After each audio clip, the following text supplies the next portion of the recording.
Hi అండి, నమస్తే. నేను మీ శివప్రియ. Welcome to Priya Vantashala. మరి ఈరోజు రెసిపీ వచ్చేసి పచ్చి కొబ్బరితోటి పూర్ణాలు చేసి చూపిస్తానండి.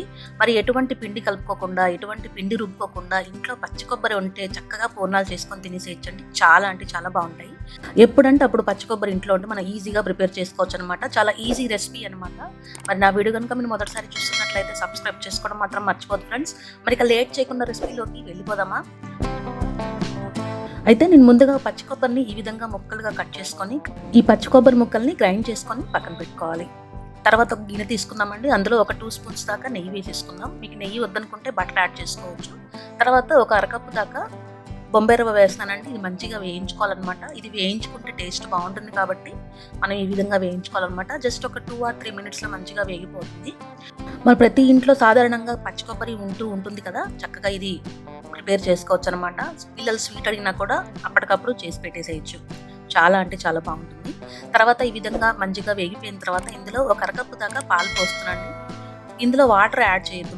మనం మామూలుగా హల్వా చేస్తే వాటర్తో చేసేసుకుంటాం కదా, కాకపోతే ఇందులో మనం పాలు పోసేసుకుని బాగా చేసుకోవాలన్నమాట. ఇది మంచిగా పాలు పోసిన తర్వాత జస్ట్ ఒక 2 or 3 మినిట్స్ దాకా కుక్ చేసుకుంటే సరిపోతుందండి. అయితే నేను వీడియోలో చెప్తున్నాను కదండి, లైక్ చేయండి, షేర్ చేయండి, సబ్స్క్రైబ్ చేయండి అని. అలా ఎందుకు చెప్తానంటే మీరు లైక్ చేయడం వల్ల నా వీడియో అనేది మరికొంతమందికి షేర్ అవుతుంది. దయచేసి మీరు కూడా లైక్ చేసి కామెంట్ చేస్తారు కదా. చూసారండి, చక్కగా కుక్ అయిపోయింది. ఇప్పుడు ఇది మనకు టేస్ట్ రావడం కోసం ఇందులో కొంచెం పంచదార వేస్తున్నాను. పంచదార మొత్తం మెల్ట్ అయిపోయిన తర్వాత ఇది మొత్తం ముద్దలాగా అయిపోతుంది కదా, ఆ విధంగా వస్తే మనకి ఇది కుక్ అయిపోయినట్లు లెక్క. చూసారండి, పాలు మొత్తం చక్కగా అబ్జర్వ్ అయిపోయింది. చాలా మంచిగా కుక్ అయిపోయింది అనమాట. ఈ విధంగా కుక్ అయిపోతే మన హల్వా రెసిపీ రెడీ అయిపోయిందండి. మనం ఇప్పుడు దీన్ని పక్కన పెట్టేసుకుందాం. తర్వాత ఒక గిన్నె తీసుకుందామండి. అందులో ఒక కప్పు దాకా బెల్లం వేస్తున్నాను. మీకు బెల్లం ఎక్కువగా కావాలనుకుంటే కొంచెం బెల్లం ఎక్కువగా కూడా యాడ్ చేసుకోవచ్చు. అరకప్పు దాకా వాటర్ వేసేసుకొని బాగా మిక్స్ చేసుకోవాలి. ఇది మొత్తం మెల్ట్ అయిపోయిన తర్వాత జస్ట్ మనకు కలర్ అనేది చేంజ్ అయిపోతుంది కదా, ఆ విధంగా కలర్ చేంజ్ అయిపోతే మనకు పాకం రెడీ అయిపోయినట్టు. ఈ విధంగా వచ్చిన తర్వాత మనకు తీగ పాకం అంటారు కదండి, తీగ పాకం వస్తే సరిపోతుంది. ఈ విధంగా వచ్చిన తర్వాత ఇందులో మనము గ్రైండ్ చేసుకున్న పచ్చి కొబ్బరిని ఇందులో వేసేసుకొని బాగా మిక్స్ చేసుకోవాలి. మనకు దీంతోటేనండి లోపల స్టఫ్ పెడతాం కదా, మనం ఇదే స్టఫ్ అనమాట. లోపల పూర్ణానికి లోపల స్టఫింగ్ ఇదే యూజ్ చేస్తాం అనమాట మనం. అందుకే ఇది చక్కగా కుక్ అయిపోవాలి. జస్ట్ ఇది తురుము వేసిన తర్వాత జస్ట్ ఒక 2 or 3 మినిట్స్ తర్వాత ఇది కుక్ అయిపోతే సరిపోతుందండి.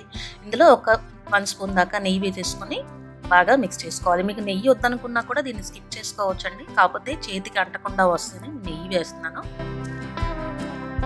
చూసారండి, ఒక 2 or 3 మినిట్స్లో ఈ విధంగా కుక్ అయిపోతుంది. తర్వాత దీన్ని పక్కన పెట్టేసుకుందాం. ప్లేట్లో పెట్టి పక్కన పెట్టానంటే అది కొంచెం చల్లారిపోయింది. గోరువెచ్చగా ఉన్నప్పుడే మనం ఉండలు చేసుకోవాలన్నమాట. ఈ విధంగా గోరువెచ్చగా ఉన్నప్పుడే లైట్గా చేతికి నెయ్యి రాసుకొని ఈ విధంగా ఉండలు చేసుకొని తర్వాత మనం ఇందాక హల్వా రెడీ చేసుకున్నాం కదండి, ఈ విధంగా ఉండల్లాగా చేసుకొని పూరీలాగా ఒత్తుకోవాలన్నమాట. ఇది ఒత్తుకోవడం కూడా మరీ పలచగా కాకుండా కొంచెం మందంగా ఉండేటట్టు చూసుకుంటే లోపల స్టఫ్ అనేది బయటకు రాకుండా ఉంటుందండి. అందుకే మనం కొంచెం మందంగా ఒత్తుకోవాలన్నమాట. కొబ్బరి ఉండలు తయారు చేసుకున్నాం కదా, ఆ కొబ్బరి ఉండల్ని ఇందులో పెట్టేసి మొత్తం కవర్ అయిపోయేటట్టు చూసుకోవాలి. ఎక్కడ కూడా లోపల మిశ్రమం కనపడకుండా మంచిగా వేసేసుకోవాలన్నమాట. చూసారండి, ఈ విధంగా రౌండ్ షేప్స్ని మంచిగా ప్రిపేర్ చేసుకోవాలి. మిగతా అన్నీ కూడా ఈ విధంగానే చేసేసానండి. తర్వాత నేను ముందుగానే ఆయిల్ హీట్ చేశానండి. ఆయిల్ మరిగిన తర్వాత మనం తయారు చేసుకున్న పూర్ణాలని ఈ విధంగా ఇందులో గోల్డెన్ కలర్లోకి వచ్చిన దాకా వీటిని మనం ఫ్రై చేసుకోవాలన్నమాట. పైన కూడా మనం ఆయిల్ వేస్తే అన్నీ కూడా ఒకే రకంగా వేగిపోతాయండి. అందుకే మనం ఈ విధంగా చేసుకోవాలి. చూసారండి, మంచిగా ఈ విధంగా గోల్డెన్ కలర్లోకి వచ్చిన తర్వాత వీటిని మనము తీసేసుకోవాలి. మిగతాయి కూడా అన్నీ ఈ విధంగానే వేయించేసుకోవాలండి. తర్వాత మనం సర్వ్ చేసుకుందామండి. చూసారండి, ఈ విధంగా పచ్చి కొబ్బరితోటి పూర్ణాలు భలే తయారైపోయాయి కదా, చాలా అంటే చాలా బాగుంటాయండి. చేసుకోవడం కూడా ఈజీ అనమాట. మరి ఈ రకంగా నేనైతే ట్రై చేశాను, నాకైతే చాలా బాగా వచ్చింది. మరి మీరు కూడా తప్పకుండా ట్రై చేయండి.